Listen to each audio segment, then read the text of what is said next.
Thank you, Mr. Chairman. Gentlemen, ma'am, thank you very much for being here. Appreciate this opportunity. Focusing on Niger, clearly we bet big.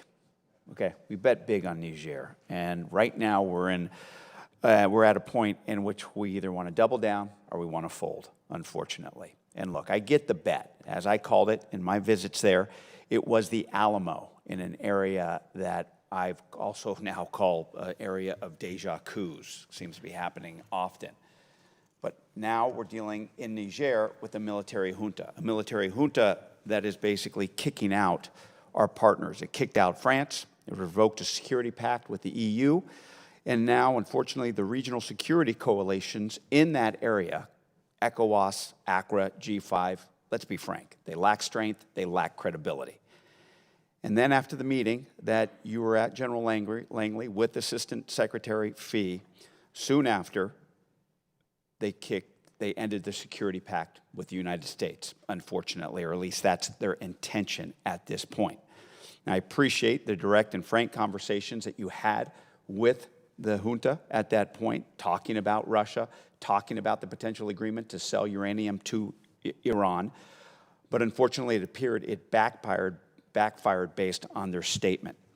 Now, at the same time, during all of this, the United States has formally declared a coup back in October that legally prevents the United States from providing the new regime with security assistance. So it seems that our approach to Niger and our approach to this junta is divided and disconnected. And it's sort of a two-prong approach in that, one, I get it. We want to support our democracy and our values, but two, we're trying to be friendly with this junta. And it's leading to a point where we have a kind of a judgment of Solomon, and that we're splitting the goals. And what we don't want is it to leave us with nothing, because we know that nothing will be filled by China, by Russia, by Iran.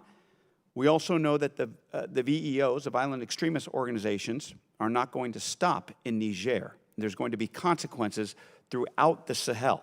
As the DNI put out its annual threat assessment I think it was recently, the instability in Sahel is going to raise, especially in Niger, Mali, and Burkina Faso, raises the likelihood that the crisis will metastasize and spill over to the littorals of Africa.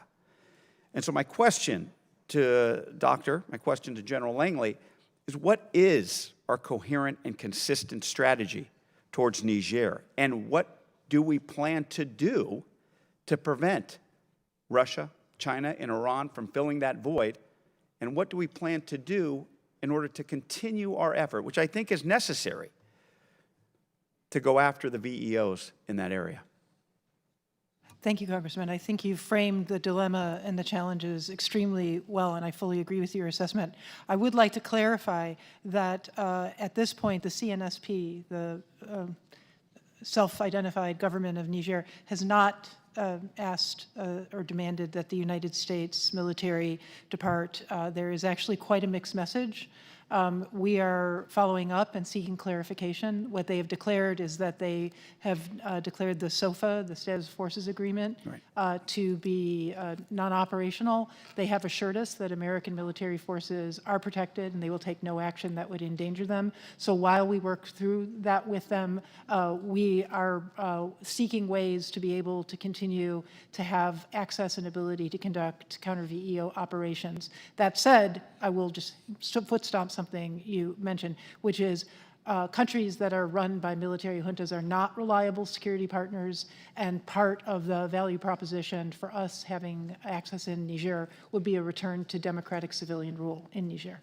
Got it. General Langley. Congressman, I'll just give an operational viewpoint. Please. As far as, because this is a question of strategic access at the great power competition level. It's essential.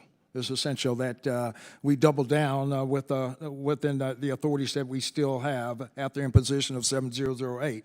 But I will just take a regional view on that. We do need to engage with other countries to increase their partnership and capacity. We need more, take the disinformation campaign, we need to hit it front and center, front and center, because Russia does have a passing game. Now they have a ground game as well, with the Russian Corps and being introduced in Mali. Being Gentleman's introduced time's in Burkina expired. Faso. Chair now recognizes the gentleman from Florida, Mr. Gates.